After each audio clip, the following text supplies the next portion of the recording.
예, 안녕하세요. 오늘 세미나 7 시간이죠. 에, 비가 많이 오는데 평안하신지 모르겠네요. 자, 오늘도 세미나 7 공부를 한번 해보도록 하겠습니다.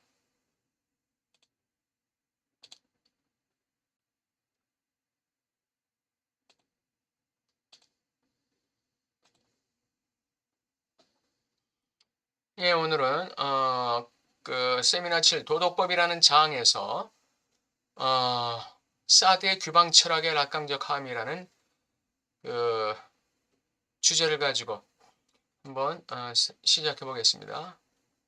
예, 사드는 자신의 규방 철학이 내실의 철학, 이라고 하는데, 이 규방 철학의 기준을 칸트의 도덕 법칙에 두고 있어요. 이 규방 철학이라는 게 이제 음, 조금 좀, 그, 이, 도덕적으로 문제가 되는 거 아니겠어요? 그런데 그거 자신의 그 규방 철학의 기준을 칸트의 도덕 법칙에 두고 있다는 거예요. 그러면서 프랑스 혁명에 대한 그의 이 제안이 있어요. 프랑스인들이요, 공화주의자가 되기 위하여 다시 한번 더 노력하십시오. 프랑스 혁명의 기치는 뭐였죠? 그건 자유평등 박애였어요. 자유평등 박애인데, 이 프랑스 혁명은 성공했나요? 실패했나요? 실패했죠. 나폴레옹이 등장하게 되죠. 그래서 사드는 진정한 공화국은 그 지점까지 실행 가능하고 일관성 있는 도덕의 본질적 최소치로 여겨졌던 것에 정반대를 취해야 한다. 이렇게 얘기했어요. 자유평등 박애의 본질적인 최소치로 여겨졌던 것에 정반대를 채택해야 된다. 이건 무슨 말이죠? 이제 도덕의 본질적인 최소치를 극단으로 밀어붙여라 이거죠. 자유도 극단으로, 평등도 극단으로, 박애도 극단으로 밀어붙여라 이거예요. 그래서 한 번 더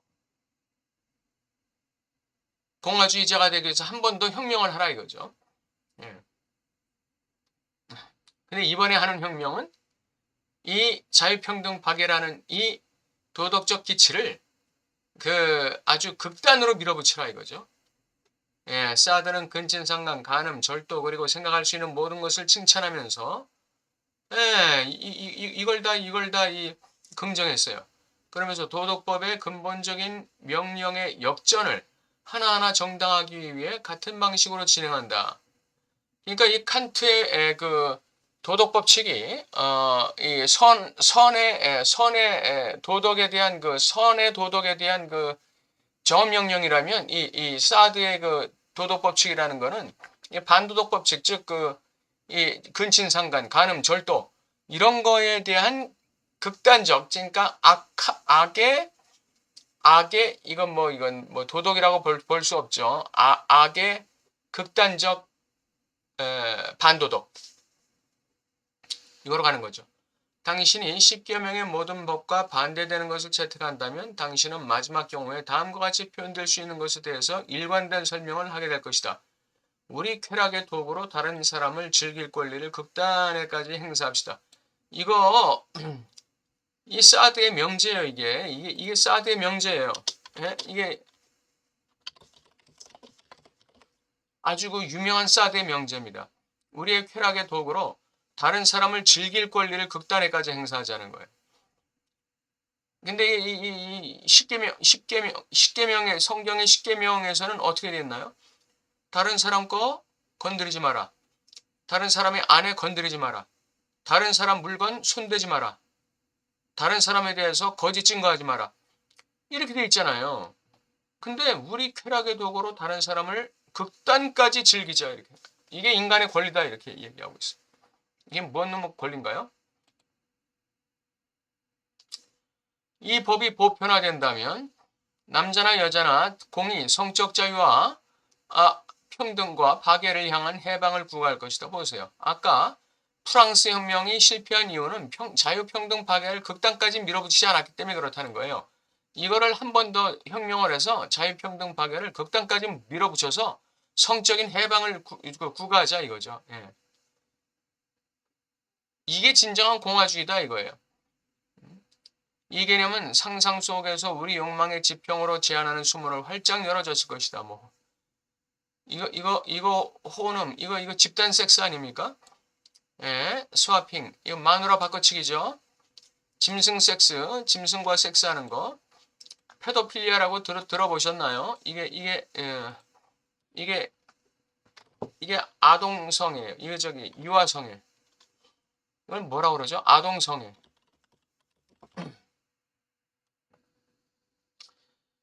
이런 거. 이런 게 완전히 이건 뭐 옛날에도 있었고 지금도 있습니다. 예, 옛날에도 있었고 지금도 있는 거예요. 이게 무슨 뭐 현대 와서 뭐 특별한 게 아니에요. 예. 이게 그 중세 시대에도 이게 그 귀족들 사이에 스와핑이 있었죠. 예. 마누라 바꿔치기. 예. 짐승 섹스, 페도필리아. 이거는 역사적으로 다 있던 것이에요. 아동성애. 모든 사람은 자신의 정력이 요구하는 한계까지 추구하고 그것을 실현하도록 초대받는다. 국가는 이거를 보장해라 이거예요. 예. 그래서 프랑스 혁명은 다시 한번 그 시도돼야 된다. 국가는 이거를 극단화할 수 있도록 보장해라 이거죠. 국민들은 이 위정자들에게 그걸 갖다가 그 권한을 위임한 것이다 이거죠. 칸트의 도덕법에서 칸트가 혐오감을 일으키는 것을 배제시킨 것처럼 사드는 만일 이 혐오감만 없애버리면 자신의 법이 곧 칸트의 법과 일치한다고 주장합니다. 여기서 우린 난제에 부딪혀요. 이 난제, 아포리아.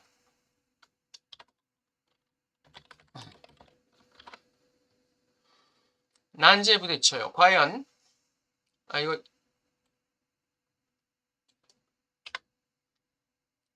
칸트의 도덕법에서 감정을 배제시키고 성적 욕망을 극단까지 밀어붙이는 것이 과연 난제를 해결할 수 있는가 하라는 문제가 남죠. 사드는 그렇게 주장하는 거예요. 칸트의 도덕법에서 요 혐오감을 일으키는 거를 칸트가 배제시켰거든요. 예. 근데 요 혐오감을 일으키는 것을 배제시키지 말아라. 이걸. 요 혐오감만 없애버리면, 칸트의 도덕법에서 혐오감만 없애버리면 자신의 법이, 사드의 법, 자신의 법이 곧 칸트의 법과 일치한다. 이렇게 얘기하는 거예요. 자신의 법은 칸트의 법의 이면이다. 이거죠. 예. 여기서 우리는 난제에 부딪히는 거예요. 과연 칸트의 도덕법에서 감정을 배제시키는, 즉 혐오감을 배제시키고 성적 욕망을 극단까지 밀어붙이는 것이 과연 난제를 해결할 수 있겠느냐? 인간의 도덕적 난제를 해결할 수 있겠느냐? 예. 그 문제가 남는 것이죠. 여기서 우리는 다스틴과의 관계에 대한 질문에 직면하게 된다. 칸트도 다스팅을 지향하는 거예요. 칸트도 이 선한 도덕법이라는 다스팅을 지향하는 것이고 이 사드도 칸트의 이 도덕법에서 혐오감만 없앤 상태에서 다스팅을 지향하는 것이다 이거예요. 그게 바로 극단적인 성애죠. 극단적인 성애. 성적 자유, 평등, 파괴를 향한 해방. 요게 다스팅이에요. 요게 사드의 다스팅.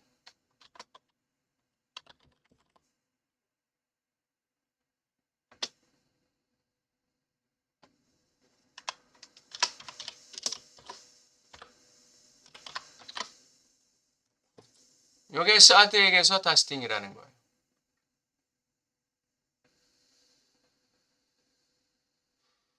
그 다음에 5번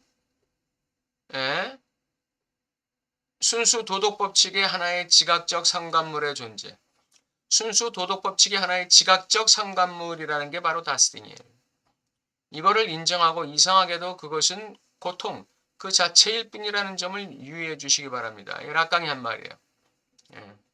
순수 도덕법칙의 하나의 지각적 상관물의 존재가 다스팅인데 이 다스팅을 인정하고 이 순수 도덕법칙의 하나의 지각적 상관물에 우리가 도달하는 게 왜 고통일까요?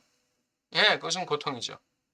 우리는 그 다스팅에 접촉할 수 있는 능력이 없어요.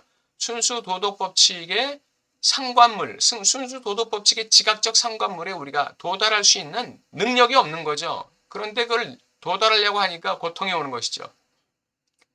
근데 그 고통이 락강에게는 그게 뭐였어요? 이게 이 고통 그 자체. 이 고통 그 자체. 이게 뭐였죠? 이게 쥐상스였어요.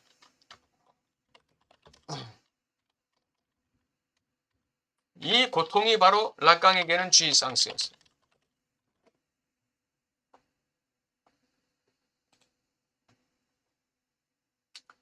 실천 이성 비판 3장 두 번째 단락에서는 고통이라고 부를 수 있는 느낌, 그리고 이것은 우리가 선험적 개념을 통해 실천적 순수 이성에서 오는 지식과 쾌락 혹은 고통의 느낌 사이, 선험적 개념을 통해 실천적 순수 이성에서 오는 지식과 쾌락 혹은 고통의 불쾌의 느낌 사이의 관계를 결정할 수 있는 최초이자 아마도 유일한 경우입니다.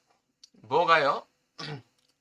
고통이라고 부를 수 있는 이 느낌, 그리고 이것은 우리가 선험적 개념을 통해 실천적 순수 이성, 즉 의지죠. 의지에서 오는 지식과 이 지각에서 오는 이 선험적 개념을 통해 순수 이성에 대한 지각에서 오는 이 지식, 이것과 쾌락 혹은 고통의 느낌 사이의 관계를 결정할 수 있는 최초이자 유일한 것이다. 이것이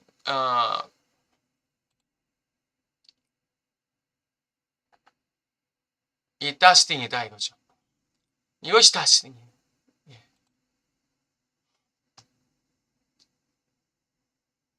이 다스팅이 바로 우리가 고통이라고 부를 수 있는 느낌을 결정할 수 있는 최초의 아마도 마지막 유일한 것이고, 또 선험적 개념을 통해 실천적 순수 이성에서 오는 지식과 쾌락 또는 고통 사이의 느낌 사이의 관계를 결정할 수 있는 근거로서의 어떤 것이다 이거죠. 이게 다스팅이라는 게.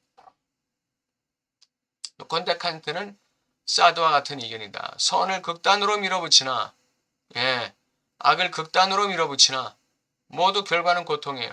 선을 극단으로 밀어붙일 때도 이 극단적 선은 악으로 귀결된다고 그랬죠. 그래서 극단적 선의 이면은 악이에요. 또 이 극단적 이 악을 극단으로 밀어붙일 때 그것은 또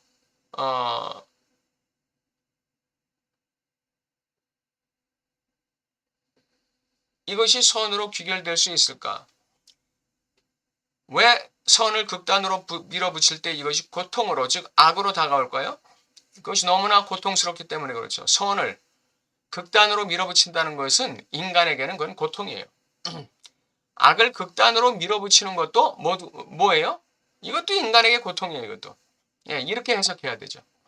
선을 극단으로 밀어붙이나 악을 극단으로 밀어붙이나 공의 결과는 고통이에요.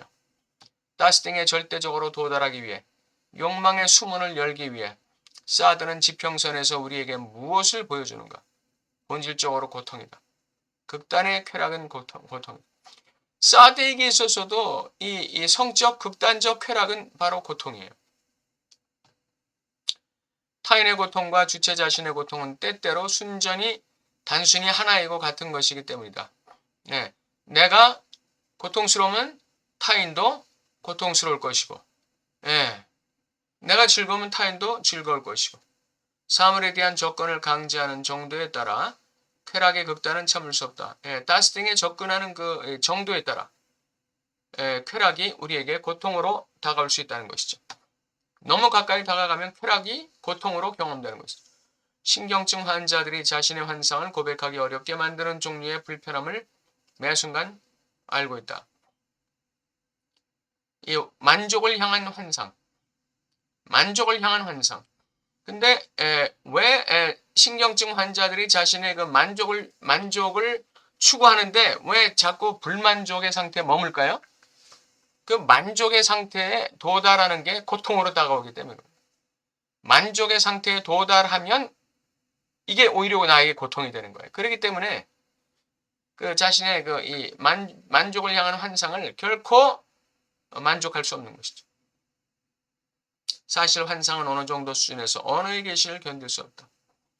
환상은 극단의 욕망의 쾌락을 지향하는데 그것이 언어화된다는 것 자체도 불편하고, 그렇게 돼서 자신의 환상이 극단의 쾌락으로 만족되는 그 자체도 고통스러운 거예요. 왜? 계속해서 극단의 쾌락을 추구해야 하는데 그 환상이 깨지게 되는 것이죠. 욕망의 쾌락이 만족되면 환상은 깨지는 거예요. 더 이상의 환상은 없는 것이죠. 그렇기 때문에 이 환상을 갖다가 고백하기를 싫어하는 거예요. 또 이 환상을 언어화시키기를 싫어하는 것이죠. 불편해하는 거예요. 그게 명료화된다는 건 뭘 얘기하는 거예요? 자기의 환상이 깨진다는 걸 얘기하는 것이죠. 극단의 욕망의 쾌락을 지향하는데 그 환상이 깨진다는 걸 얘기하는 것이죠. 그래서 환상을 신경증 환자들은 고백하기가 어렵다.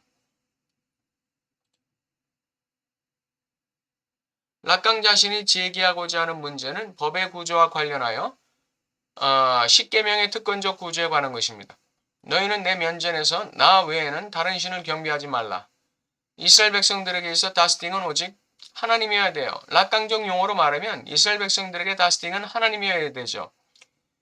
가나안 밖에서라 할지라도 다른 다스팅을 추구해서는 안 돼요. 다른 신을 추구해서는 안 돼요. 이 다스팅으로서의 하나님은 가나안 땅에서만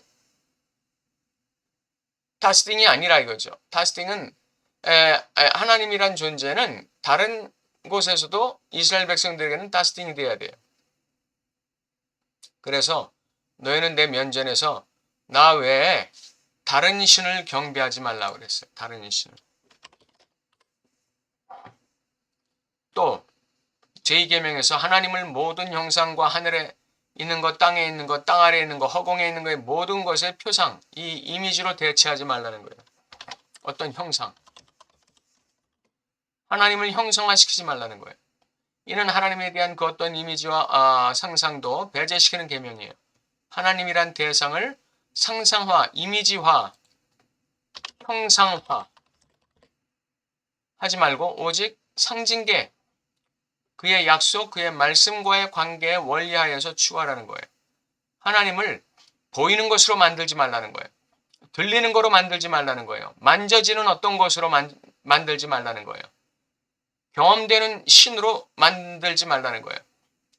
일절 다른 표상으로 대체하지 말고 말씀으로 따르라. 그래서 이 이스라엘 백성들이 하나님을 쫓았던 것은 온전히 이 불안 속의 믿음이에요. 불안 속의 믿음. 불안과 믿음의 동행. 이거를 다른 말로 하면 이건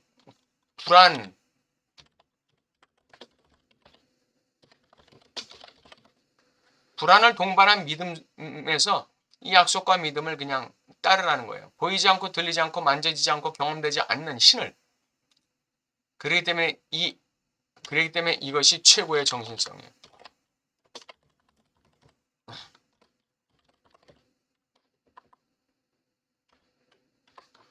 이게 바로 진정한 영성이죠. 이게 최고의 정신성이에요. 이걸 이 지적이 무슨 이 실제와 대면하고 무슨 자신의 부족함과 대면하는 게 최고의 정신성으로 얘기했는데 그건 잽도 안 되는 것이죠. 그런 정신성은 그것도 훌륭한 정신성이에요. 그러나 이 이스라엘 백성들이 보이지 않고 들리지 않고 만져지지 않고 경험되지 않는 이런 신을 갖다가 형상화시키지 않고 단순히 그의 말씀과 약속을 믿음으로 믿고 그 신을 갖다가 따랐다는 거. 이거에 비교하면 지적이 말하는 이 헤겔이 말하는 정신의 최고임이라는 거는 이거는 어디다 갖다 댈 수도 없는 것이죠. 그래서 이 크리스천들에게 있어서 이 믿음이라는 거 이게 최고의 정신성입니다. 이게 이거를 능가할 수 있는 정신성은 인간 세계에는 없어요. 이걸 기독교에서는 믿음의 영성이라고 말하는 것입니다. 믿음의 영성.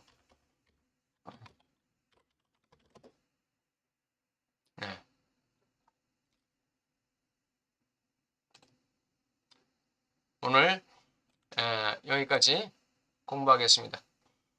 앞으로 계속해서 10계명의 그 계명과 그 다스팅과의 관계가 계속 나올 거예요. 굉장히 재미있어요. 오늘 1계명과 2계명 내 앞에서 다른 신을 두지 말라는 것과 나를 갖다가 형상화시키지 말라는 이 10계명의 1, 2계명을 가지고 다스팅과의 관계에 대해서 얘기했어요. 그전에는 사드의 다스팅과 칸트의 다스팅, 칸트의 다스팅은 지고의 선이고 이 사드의 다스팅은 지고의 악이죠. 성애의 극단화니까. 별의별 성애를 다 칭찬하고 있잖아요. 극단의 선과 극단의 악은 다 인간에게 고통으로 다가온다는 점에서 공통돼요. 다스팅이 우리에게 고통으로 작용한다는 그 락강의 말과 일맥 맞는 것이죠. 근데 이 사드는 이 칸트의 이 극단의 선 추구에서 뭐만 제거하라고 그랬죠? 이 감정, 이 무슨 감정이죠? 불쾌한 감정, 혐오감, 요것만 제거하라는 거예요. 예, 그러면 사드 자신의 그 도덕법과 일치한다는 것이죠. 바로 칸트의 이면은 사드다 하는 거예요. 그래서 사드와 함께 칸트를 이라는 명제가 나타나는 것이죠. 예, 오늘 여기까지 하겠습니다. 감사합니다.